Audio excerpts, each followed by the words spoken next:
If you enjoy watching Common Ground online, please consider making a tax-deductible donation at lptv.org. Lakeland Public Television presents Common Ground, brought to you by the Minnesota Arts and Cultural Heritage Fund and the citizens of Minnesota.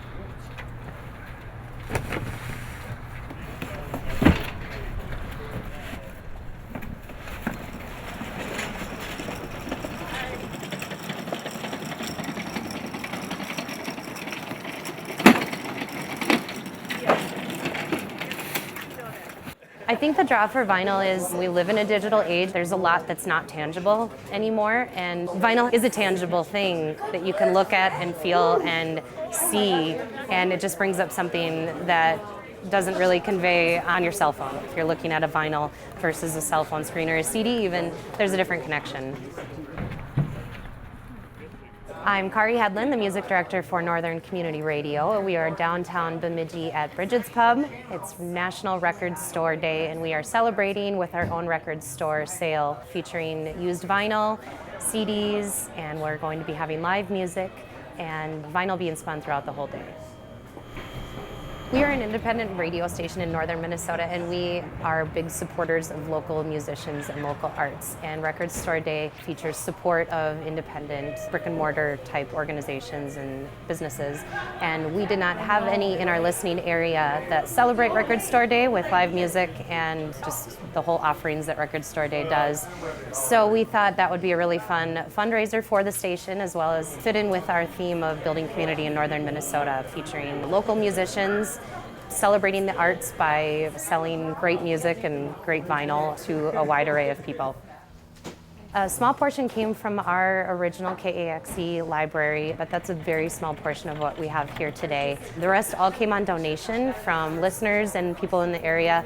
We had people unloading cars, their entire vinyl collection from 30 years ago, into our studios, and it's been really fun to go through. About 80% of our donations for the sale were vinyl, and the other 20% were CDs and other things too. So. Very unexpected to have that high number of vinyl. I was really anticipating more CDs and other sorts of donations, but it's been pretty wonderful to see all the vinyl come through the doors. We ended up with about over 3,000 vinyl for people to shop for and find and add to their collection. We went through all the boxes of donations. We did fill some gaps. We lost a large percentage of our collection, a rock collection specifically, in a flood. And so we did fill some holes with some of the donations for our KBXE vinyl restoration project. We're bringing vinyl back so that it's available for music programmers to reach easily and incorporate into their shows. So we moved our whole original KAXE collection from the 70s and 80s over to KBXE in Bemidji. And that's about 6,800 albums. And we're in the process of restoring that, and we've been able to do that through the Minnesota Arts and Cultural Heritage Fund. We got a vinyl restoration project grant that has allowed us to put some time and effort into restoring these albums, just basically making it available in a clear way for our programmers to be able to utilize the vinyl. And so we've been filling some gaps into our library with the donations, but also we looked every single one up. We were appropriating the value in a good way so that we could make money, but also so that it's affordable for people. We had lots of volunteers helping. This last few weeks, we've just had a flood of volunteers who have come in and helped siphon through all of the vinyl. We just moved our entire KAXE collection to Bemidji a couple months ago, and that was over 6,800 vinyl, and that was a huge process. So in anticipation of moving today over to Brigid's, I was kind of expecting that same process, but it went shockingly smoothly and quickly. We were done in a matter of about an hour, and we incorporated the use of dollies, which was a very big benefit. We would love to make this an annual event. Record Store Day throughout the world is celebrated each year, and we would love to be able to make this an annual event for downtown Bemidji. I'm Cage. I'm Carol Ann Russell. I'm a poet in Bemidji. My name is Brandon Lentz. We're here at Brigid's Pub in Bemidji. And there's a bunch of bins full of all kinds of records. It's the only place to be in the universe at this moment where everything like this could be happening. So far I've picked out kind of a random collection of stuff. I bought Bob Dylan's second volume of hits. I've got Hungarian gypsy music. I picked out a Stan Freberg album because he passed away recently. And you can't go wrong with Queen. And everything else I've grabbed, I kind of grabbed based just on premise and cover. We got some Police, some older reggae stuff here. We got Jimmy Cliff. I found Leo Kottke's Greenhouse. I found all the Joan Baez records completely brand new, which I love. I really love the Pink Panther theme. You can't go wrong with Steppenwolf, and I have no idea what this Leon Russell record sounds like, but it looks great. It's just been fabulous. Talking to people as we're going through these records, reminiscing, everybody handing records to me that I didn't know about. Here's Pentangle. This is a keeper. I'm giving this to my husband for our first anniversary. A bunch of bossa nova, Quincy Jones, some pretty good jazz. There's a whole variety of records out there. You gotta dig through the crates to find the treasure. The appeal is that you can hold them in your hand. They're a piece of art. There's time involved. Other people are here. It's a community thing. I used to go to the record store just to hang out and go through records. Because with records, you can't get the same sound as you can on CDs with records. You get that old static sound and it just sounds more authentic. I believe the sound is better on the pressed vinyl. I have a ton of CDs. I've got a Bose.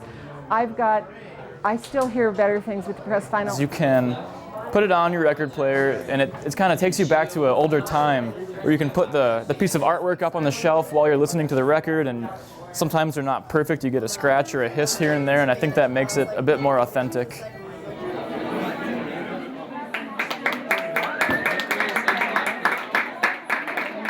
You know, I remember when CDs first came in to supplant vinyl records on the radio, and the sound was immediate, it was very clear, it was kind of crass, and the vinyl records are softer, they're more tactile, and they have fantastic cover art.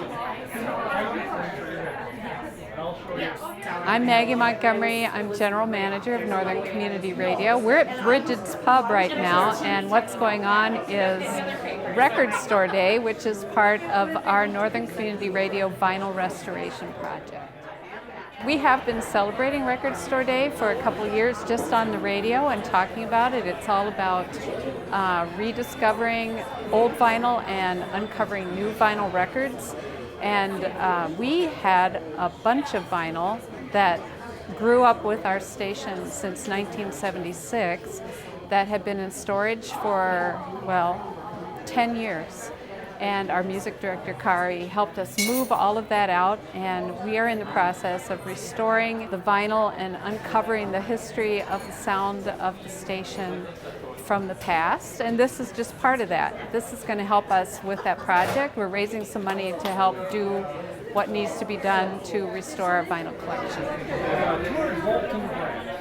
I always like those really historical records when we come across something like old blues records like Sonny Terry, or some old bluegrass mountain records, some period records, some rare records, and those definitely stood out. But I'm kind of drawn to all kinds of records, all different records, like some modern punk and things like that. Absolutely fabulous album covers, and some of them reminded me of my heyday, kind of records from the 70s and 80s. So they were great. All those records were a lot of fun. Northern Community Radio itself is focused on using media to the community benefit, so we do a lot of different things that help us achieve that mission. Also cultural events and online media. So this Record Store Day is a project. We recently did a poetry beat cafe. That was one of our projects. but a lot of it takes place on the air with bringing people to the airwaves, local volunteers, local community citizens. We have news and information, we have nature. So I think we address community issues and needs in a lot of different ways. Northern Community Radio reaches across northern Minnesota from Red Lake to Brainerd to Park Rapids to Hermantown. It's a vast area that we broadcast to and that we incorporate into our station. And having something like this in northern Minnesota, I think helps create a thriving art scene. It's unbelievable the arts that are available up in northern Minnesota. It's rural, but there's so much going on here musically, with poetry, with art showings. When you have events like these in the community, I think it builds the connections you have in this town and makes it feel friendly and people share the same interests. And to have something as great as a radio station be built completely on volunteers and members and being just different and outside of the box than anything else you would hear on the radio, it's just fantastic. You've got a DJ, you have an individual consciousness, choosing music, talking about it, telling you bits of fact about the musician or the time period. It truly does, bring us together. It's like I sit around having coffee in my kitchen, turn it on, I hear what people are saying, what they're talking about. It's the only place where I've ever read a poem and had somebody call me from another town in Bemidji, Minnesota. They call me on the phone, oh, I heard you, I'm in Grand Rapids. That's just amazing, first of all. But it's not all about me, it's about the issues that people talk about, the intelligence that they bring, and the originality of their thoughts. People aren't trying to please anybody, they're not party-oriented. They're really thinking as individual members of our region and community. It's kind of like a family. It's created a family. And because we are such a rural area too, bringing all of our listeners and beyond the entire Northern Community Radio area, having a place for people to congregate and enjoy things together is part of our mission statement as well, and it's just a big benefit to northern Minnesota. If you enjoy watching Common Ground online, please consider making a tax-deductible donation at lptv.org.